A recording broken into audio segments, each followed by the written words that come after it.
જય સ્વામિનારાયણ ભક્તો. આપ જોઈ રહ્યા છો Swaminarayan YouTube channel. Swaminarayan YouTube ચેનલમાં તમારું હાર્દિક સ્વાગત છે. મિત્રો, આજે આપણે આ વિડીયોમાં સાંભળવાના છીએ વૈશાખ માસની કૃષ્ણ પક્ષની એકાદશી, અપરા એકાદશી. આ વ્રત ક્યારે કરવાનું છે, આ વ્રતની વિધિ કઈ છે, વ્રતનું મુહૂર્ત શું છે, વ્રતના દિવસે શું કરવું અને શું ન કરવું, આજના દિવસે આ બધા ઉપાયો આપણે જોવાના છે. આ વ્રતના દેવતા ભગવાન શ્રી નારાયણની પૂજા અર્ચના કેવી રીતે કરવી તે પણ સાંભળીશું. તો જો આપને વિડીયો પસંદ આવે, જો તમે ચેનલ પર પહેલી વાર આવ્યા હોય તો ચેનલને સબસ્ક્રાઇબ કરી દેજો અને બેલ આઇકન દબાવવાનું ભૂલતા નહીં, જેથી આવનાર નવા વિડીયોની માહિતી આપ સુધી તુરંત પહોંચી શકે. ધન્યવાદ. બોલો શ્રી સ્વામિનારાયણ ભગવાનની જય, લક્ષ્મીનારાયણ દેવની જય. મિત્રો, સનાતન ધર્મમાં એકાદશીનું મહત્વ ઘણું બધું છે. એકાદશી એટલે 11મી તિથિ, જે મહિનામાં 2 વખત આવે છે, વદ પક્ષ અને સુદ પક્ષ. આમ જોઈએ તો બંને તિથિના સ્વામી ભગવાન લક્ષ્મીનારાયણ દેવ છે. આજના દિવસે ભગવાન શ્રી હરિનું વિશેષ પૂજન કરીને ભક્તો મનવાંછિત ફળની પ્રાપ્તિ કરી શકે છે. જીવનના જે 4 મુખ્ય સ્તંભ છે, ધર્મ, અર્થ, કામ અને મોક્ષની પ્રાપ્તિ પણ કરી શકે છે. આજના દિવસે ભગવાન શ્રી હરિનું પૂજન કરીને, વ્રત ઉપવાસ કરીને દાન પુણ્ય કરે છે. ભક્તો વ્રત ઉપવાસ કરે છે અને વ્રત ઉપવાસ એટલે પ્રભુની નજીક રહેવું. ઘણા ભક્તો એવું માને છે કે ઉપવાસ એટલે ભૂખ્યા રહેવું. જો કે સૌ પોતપોતાની ધારણા પ્રમાણે અને અનુસાર પ્રમાણે વ્રત કરે છે. એવું પણ કહેવામાં આવે છે કે આ વ્રત તે કલિયુગનું સર્વશ્રેષ્ઠ વ્રત છે, કારણ કે ભગવાન શ્રી નારાયણ આ ધરતી લોકના પાલન પોષણ કરતા પિતા છે અને આ ધરતી લોકના સ્વામી પણ છે. એટલા માટે આ વ્રતને એકાદશીનું વ્રત કહેવાય છે. એકાદશીની તિથિ ભગવાન શ્રી હરિના અંગોમાંથી ઉત્પન્ન થયેલી તિથિ છે અને પ્રભુની રક્ષક પણ મનાય છે. સાક્ષાત મહામાયા આ તિથિના સ્વરૂપમાં બિરાજમાન રહે છે. એટલે સર્વે ભક્તો ખાસ કરીને એકાદશીનું વ્રત અવશ્ય કરે છે. જે ભક્તો આ દિવસે વ્રત ઉપવાસ કરે તેની ઉપર મહામાયાની કૃપા થાય છે અને તે ભક્ત સંસારના બંધનમાં બંધાતો નથી અને માયાના મોહમાંથી મુક્ત રહે છે અને પ્રભુની કૃપાથી સર્વે કામ પણ પૂર્ણ થાય છે. આ વૈશાખ માસના કૃષ્ણ પક્ષની જે એકાદશી છે તેને અપરા એકાદશી કહેવામાં આવે છે. આ વ્રત કરવાથી વ્યક્તિને 100 યજ્ઞ બરાબર પુણ્ય પ્રાપ્ત થાય છે અને સુખ સમૃદ્ધિ પ્રાપ્ત થાય છે અને પાપો પણ નાશ થાય છે. પુરાણોમાં કહેવામાં આવ્યું છે કે એકાદશીનું વ્રત કરવાવાળી વ્યક્તિના જીવનના તમામ સંકટો નાશ પામે છે અને ધાર્મિક માન્યતા પણ એવી છે કે ગંગાજીના કિનારે પિતૃઓના પિંડદાન કરવાથી જે ફળની પ્રાપ્તિ થાય છે તે પ્રાપ્તિ માત્ર આ એકાદશીનું વ્રત કરવાથી મળી જાય છે. એટલે એટલું જ નહીં, સૂર્યગ્રહણમાં જે લોકો સુવર્ણ દાન કરે છે અને એમને જે ફળ પ્રાપ્ત થાય છે, આ અપરા એકાદશીનું વ્રત કરવાથી એટલા ફળની પ્રાપ્તિ થાય છે. એવું પણ કહેવામાં આવ્યું છે કે પાંડવોએ આ વ્રત કરીને મહાભારતનું યુદ્ધ જીત્યું હતું અને એવું પણ કહેવામાં આવે છે કે આ વ્રત કરવાથી જાણે અજાણે થયેલ પાપોમાંથી પણ મુક્તિ મળે છે. અપરા એકાદશીનું વ્રત જીવનમાં સુખ સમૃદ્ધિ અને ધન વૈભવની પ્રાપ્તિ કરાવે છે. આ વ્રતના પ્રભાવથી વ્યક્તિ પિતૃઓની આત્માને શાંતિ પ્રદાન કરે છે. આ વ્રત કરીને પિતૃઓને વ્રતનું દાન પણ આપી શકાય છે. સાથે જો કોઈ વ્યક્તિના પૂર્વજો પ્રેત યોનિમાં ગયા હોય, આ વ્રત કરીને જે પુણ્ય પ્રાપ્ત કરે છે તે પુણ્યથી પોતાના પિતૃઓનું જે પ્રેત યોનિમાં ગયા હોય તેની પણ મુક્તિ થાય છે. સૌ પ્રથમ જાણી લઈએ કે અપરા એકાદશીની તિથિ ક્યારે આરંભ થાય છે, પારણું ક્યારે કરવાનું. આપણા હિન્દુ પંચાંગ અનુસાર વૈશાખ માસના કૃષ્ણ પક્ષની અપરા એકાદશીની તિથિ પ્રારંભ થાય છે.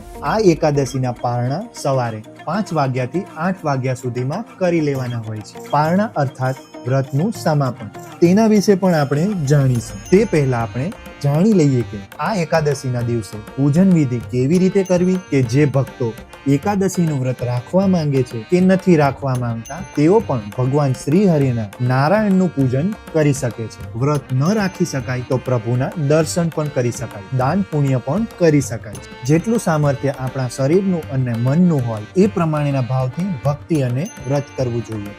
જે ભક્તો આ વ્રત કરવા માંગે છે તેઓએ વહેલી સવારે ઉઠીને સ્નાનાદિ ક્રિયા કરી પરવારીને શુદ્ધ વસ્ત્ર ધારણ કરીને ભગવાન શ્રી હરિને મનમાં હૃદયમાં ધ્યાન કરીને મંત્ર જાપ કરીને આપણા ઘરના મંદિર પાસે આવીને ગંગાજળનો છંટકાવ કરીને મંદિરમાં સાફ સફાઈ કરીને અને ભગવાન શ્રી નારાયણનું કોઈ પણ સ્વરૂપ હોય, ચાહે કૃષ્ણ હોય, રામ હોય, લક્ષ્મી નારાયણ દેવ હોય કે સ્વામિનારાયણ ભગવાન, જે લોકો જેમાં માનતા હોય અને જેની શ્રદ્ધા હોય એ પ્રમાણે આ વ્રત કરીને પૂજન કરી ભગવાન શ્રી નારાયણની મૂર્તિ હોય એમને ગંગાજળ કે યમુના જળ હોય એમને શુદ્ધ જળથી સ્નાન કરાવવું અને પંચામૃતથી પણ સ્નાન કરાવવું. પછી પાછું શુદ્ધ જળથી તમે સ્નાન કરાવીને પ્રભુની મૂર્તિને મલમલના વસ્ત્રથી લૂછીને ત્યારબાદ શૃંગાર કરવું, એટલે કે ભગવાનને પીતાંબર ધારણ કરવું અથવા કપડાં પહેરાવવા. પછી ચંદનનું તિલક કરવું, પછી ફૂલમાળા ચડાવવી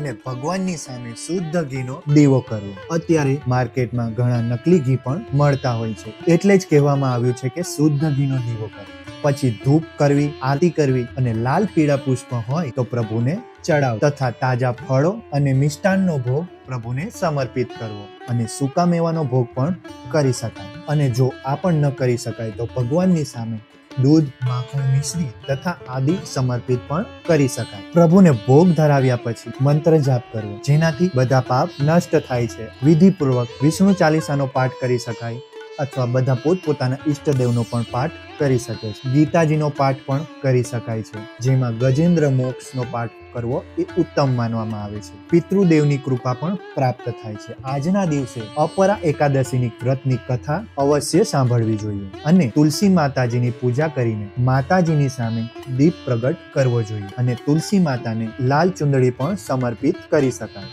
અને પૂજન પણ કરી શકાય. ગીતાજીનો પાઠ, વિષ્ણુ સહસ્ત્રનામ પાઠ પણ કરી શકાય. આ ઉપરાંત પીપળાનું વૃક્ષ હોય તો તેમની પણ પૂજા કરી શકાય. આ વ્રતના દિવસે ઘણું બધું તમે દાન કરી શકો છો, બધાએ પોતપોતાની રીતે કરવું, જેમ કે પશુને દાણા નાખવા, ગાયને લીલું ઘાસ આપવું, કીડિયારું પૂરવું વગેરે વગેરે કરી શકાય. દરિદ્ર નારાયણ હોય એમને ભોજન પણ આપી શકાય. જે આપણાથી પહોંચાય તેટલું દાન આપી શકાય, જેથી ધનની શુદ્ધિ થાય અને વ્રત કરવાથી તનની શુદ્ધિ થાય. આમ માનસિક જપ, જે પ્રભુનું જપ કરીએ છીએ તે મંત્ર જાપ કરવાથી મનની પણ શુદ્ધિ થાય છે. માટે આ ત્રણેય વસ્તુ પોતપોતાના અનુસાર કરવી અને વ્રતનો સંકલ્પ આપણે સવારે જ કરવાનો હોય છે. આ વ્રતના સંકલ્પમાં આપણે બે રીતે વ્રત કરી શકીએ છીએ. એક તો જો શરીર સાથ ન આપતું હોય તો એક ટાઈમ ભોજન કરીને પણ ઉપવાસ કરવો. બાકી એકાદશીમાં તો ભોજનનો ત્યાગ જ મનાય છે. ઉપવાસના દિવસે ભોજન ગ્રહણ કરાતું નથી. આમ જોઈએ તો ઉપવાસ એટલે પ્રભુની નજીક જવું. જે રીતે આપણે વ્રત કરી શકીએ એ રીતે સંકલ્પ કરવો જોઈએ. આ વ્રતના દિવસે કોઈ પવિત્ર નદીમાં અથવા તીર્થમાં જઈને પણ સ્નાન કરી શકાય છે અને જો સ્નાન કરવામાં આવે તો પણ ઉત્તમ ફળની પ્રાપ્તિ થાય છે. નદી કિનારે દીપદાન કરવાનું પણ અલગ જ મહત્વ છે. આજે સૂર્યનારાયણ દેવને અર્ઘ્ય અપાય છે, કારણ કે સાક્ષાત ભગવાન શ્રી નારાયણના સ્વરૂપમાં પણ મનાય છે. સૂર્યનારાયણ દેવ કે જગતને અજવાળું પાથરે છે અને પોતાના કર્મમાં સદૈવ વ્રત કરતા રહે. આ ગ્રહો, ઝાડ પાનની અને આપણે હિન્દુ ધર્મમાં પૂજા ઉપાસના કરીએ છીએ તેનું કારણ એ છે કે તેમના જેવા ગુણ આપણે પ્રાપ્ત થાય. આમાં કોઈ અંધશ્રદ્ધાની વાત કરવામાં આવી નથી. માત્ર આપણે તેના જેવા ગુણ આપણી અંદર આવે એ માટે આપણે સ્મરણ કરીએ છીએ. એવું પણ મનાય છે કે જે ભક્તો વિષ્ણુ નારાયણની પૂજા કરે છે અને જે દેવી ભક્ત છે કોઈ પણ માતાનું સ્વરૂપની પૂજા ઉપાસના કરી શકે છે. આમ અપરા એકાદશીને અચલા એકાદશીના નામથી પણ ઓળખવામાં આવે છે. તો અત્યાર સુધી આપણે જે બધું સાંભળ્યું, એકાદશી કેમ કરવી, કેવી રીતે પૂજન કરવું, શું શું કરવું અને શું શું ન કરવું, તો હવે આપણે આગળ એકાદશીની કથા સાંભળીશું. અહીંયા સુધીનો વિડીયો ગમ્યો હોય તો ચેનલને સબસ્ક્રાઇબ કરી દેજો અને વિડીયોને લાઇક કરવાનું અને કોમેન્ટમાં તમારા પ્રતિભાવો મૂકવાનું ભૂલશો નહીં. પછી યુધિષ્ઠિરે પૂછ્યું, હે જનાર્દન, વૈશાખ વદ એકાદશીનું નામ શું છે અને તેનો મહિમા કેવો છે તે મને કહીને સંભળાવો. શ્રી કૃષ્ણએ કહ્યું, હે રાજન, તમે જે ઉત્તમ પ્રશ્ન કર્યો છે, વૈશાખ વદ એકાદશીનું નામ અપરા એકાદશી છે. તે અનંત ફળને આપનારી છે અને પાપનો નાશ કરનારી છે. હું તમને શું કહું યુધિષ્ઠિર, જે પુરુષ અપરા એકાદશીને દિવસે ઉપવાસ કરે છે તે જગતમાં પ્રખ્યાત થાય છે. બ્રહ્મ હત્યા કરનાર, ગોત્રનો નાશ કરનાર, ગર્ભ હરનાર, પર નિંદા કરનાર, પર સ્ત્રી ગમન કરનાર પણ અપરા એકાદશીનું વ્રત કરવાથી અવશ્ય શુદ્ધ થાય છે. જે માણસ ખોટી સાક્ષી પૂરે છે અને ત્રાજવામાં કપટ કરે છે, શાસ્ત્રમાં કપટ કરે છે, તે સર્વે નર્કના અધિકારી થાય છે. પણ અપરા એકાદશીનું વ્રત કરવાથી સર્વે પાપમાંથી મુક્ત થાય છે. જે ક્ષત્રિય યુદ્ધના મેદાન છોડીને પલાયન કરે છે તે નર્કમાં પડે છે, પણ અપરા એકાદશીનું વ્રત કરવાથી તે સ્વર્ગમાં જાય છે. જે શિષ્ય ગુરુની નિંદા કરે છે તે પણ અપરા એકાદશી કરીને સ્વર્ગની પ્રાપ્તિ કરી શકે છે. અરે યુધિષ્ઠિર, લોકો અડધી જન્મેલી ગાય એટલે કે જે ફળ વાછરડી દીધાથી જે ફળની પ્રાપ્તિ કરે છે, જે સોના દીધાથી જે ફળની પ્રાપ્તિ કરે છે, તે જ ફળની પ્રાપ્તિ અપરા એકાદશીના વ્રતથી તે પામે છે. આ અપરા એકાદશીના વ્રતથી થતા ફાયદા ગણી ન શકાય એવા છે. કાર્તિક માસની પૂર્ણિમાને દિવસે પુષ્કર તીર્થમાં સ્નાન કરવાથી, મકર સંક્રાંતિ અને માઘ માસમાં પ્રયાગમાં સ્નાન કરવાથી, શિવરાત્રીને દિવસે કાશીમાં ઉપવાસ કરવાથી તથા ગયામાં પિંડદાન કરવાથી, સિંહ રાશિમાં ગુરુ હોય ત્યારે ગોદાવરીમાં સ્નાન કરવાથી, કુંભ રાશિનો ગુરુમાં પ્રવેશ હોય ત્યારે કેદારનાથના દર્શન કરવાથી, સૂર્યગ્રહણને દિવસે કુરુક્ષેત્રમાં સ્નાન અને દાન કરવાથી વગેરે વગેરે ઉપર વર્ણવેલ કાર્યોથી જે ફળની પ્રાપ્તિ થાય છે તે ફળ મનુષ્ય અપરા એકાદશીના વ્રતથી મેળવી શકે છે. આ એકાદશીનું વ્રત પાપરૂપી વૃક્ષ કાપવામાં કુહાડી સમાન છે. પાપરૂપી કાષ્ઠને બાળવામાં આ વ્રત અગ્નિ સમાન છે. પાપરૂપી અંધકારને દૂર કરવામાં આ વ્રત સૂર્ય સમાન છે. આમ હે રાજન, પાપથી ડરતા પુરુષે અપરા એકાદશીનું વ્રત જરૂરથી કરવું જોઈએ. જે માણસ અપરા એકાદશીનું વ્રત કરીને વિષ્ણુની પૂજા કરે છે તે સઘળા પાપોથી મુક્ત થઈને વૈકુંઠમાં જાય છે. હે રાજન, લોકના ભલા માટે મેં આ વ્રત તમારી આગળ કહ્યું. આ કથાનો પાઠ અને શ્રવણ કરવાથી સર્વે પાપોથી મુક્ત થવાય છે. એવી રીતે બ્રહ્માંડ પુરાણમાં વૈશાખ કૃષ્ણ પક્ષની અપરા નામની એકાદશીનું મહાત્મ્ય કહેલું છે. ઇતિ શ્રી બ્રહ્માંડ પુરાણે વૈશાખ કૃષ્ણ એકાદશ્યા અપરા નામ્યા મહાવ્રત સંપૂર્ણ. જો તમને આ વિડીયો ગમ્યો હોય અને આવા ને આવા વિડીયો જોવા માંગતા હોય તો ચેનલને સબસ્ક્રાઇબ કરી દેજો અને વિડીયોમાં બેલ આઇકન દબાવવાનું ભૂલતા નહીં, જેથી આવા ને આવા વિડીયો તમને સૌપ્રથમ મળતા રહે. અને વિડીયોને લાઈક કરવાનું ભૂલતા નહીં અને કોમેન્ટમાં તમારા પ્રતિભાવો જણાવી શકો છો અને તમારા સગા સંબંધીઓને વિડીયો શેર પણ કરી શકો છો. તો હવે મળીશું બીજા વિડીયોમાં. ત્યાં સુધી બધાને જય શ્રી કૃષ્ણ, જય સ્વામિનારાયણ.